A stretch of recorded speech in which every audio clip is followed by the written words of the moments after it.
AP liquor scam ఇది Delhi liquor స్కామ్కి 10 రెట్లు ఎక్కువ అని చెప్పి అందరూ మాట్లాడుకుంటున్నారు. అయితే ఇక్కడ అధికారంలో ఉన్నటువంటి కూటమి ప్రభుత్వం గత ప్రభుత్వం భారీ స్థాయిలో అక్రమాలకు పాల్పడిందని, లిక్కర్లో 3,500 కోట్ల రూపాయల అవినీతి చేసింది అంటూ చెప్తూ వస్తున్నారు.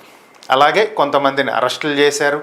ఇప్పటికే కొంతమంది మీద ఛార్జ్ షీట్లు వేశారు. మధ్యంతర ఛార్జ్ షీట్లు కూడా నడుస్తున్నాయి.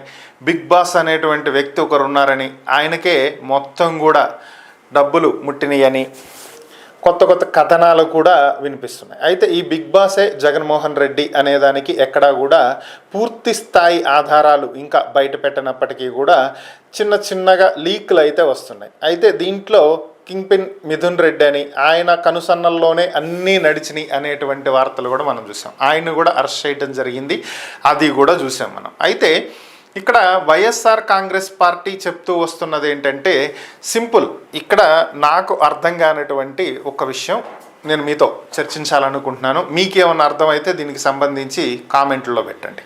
ఇక విషయానికి వచ్చినట్లయితే ఫస్ట్ థింగ్ ఏంటి అంటే, ఈ లిక్కర్కి సంబంధించి ఇప్పటి నుంచి కాదు, వైఎస్ఆర్ కాంగ్రెస్ పార్టీ అధికారంలో ఉన్నప్పుడు, టీడీపీ ప్రతిపక్షంలో ఉన్నప్పుడు, అటు టీడీపీ, జనసేన, బీజేపీ అందరూ కూడా 2019 తర్వాత నుంచి 2024 ఎన్నికల ముందు వరకు కూడా దీని గురించి మాట్లాడుతూనే ఉన్నారు. లిక్కర్లో స్కామ్ జరుగుతుంది, కుంభకోణాలు జరుగుతున్నాయి, దోచేస్తున్నారు అని చెప్పి మాట్లాడుతూనే వచ్చారు. సో ఈ మాట్లాడటానికి గల కారణాలు ఏంటి అంటే ముఖ్యంగా 3 కారణాలు.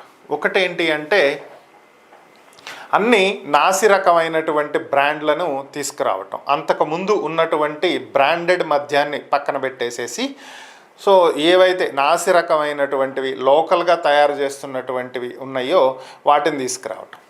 ఇక రెండవ అంశం ఏంటి అంటే లిక్కర్ షాపుల్ని ప్రైవేట్ వ్యక్తుల చేతుల్లో నుంచి తీసుకుని ప్రభుత్వమే నిర్వహించటం. ఇక మూడవ అంశం ఏంటి అంటే డిజిటల్ పేమెంట్స్ లేకపోవటం. సో ఎక్కడ చూసినా క్యాష్ ద్వారానే చెల్లింపులు జరగటం తప్ప ఎక్కడా కూడా డిజిటల్ పేమెంట్స్ లేకపోవటం. చివరికి వచ్చిన తర్వాత తీసుకొచ్చారు. ఇక నాలుగవ అంశం ఎక్కువగా రేట్లు పెంచి అమ్మటం. దీనివల్ల చాలామంది పనులు చేసుకునే వాళ్ళు రోజు కూలి ఎక్కువగా మద్యానికి తాగడానికి ఖర్చు పెట్టేసేటువంటి పరిస్థితి రావటం. ఇక ఐదవ అంశం ఏంటి అంటే మద్యం దశల వారీగా నిషేధిస్తాము అని చెప్పినటువంటి మాటని పూర్తిగా గాలి కొదిలేశారు అని చెప్పి ప్రతిపక్షాలు విమర్శించడానికి ఒక అవకాశం కల్పించడం.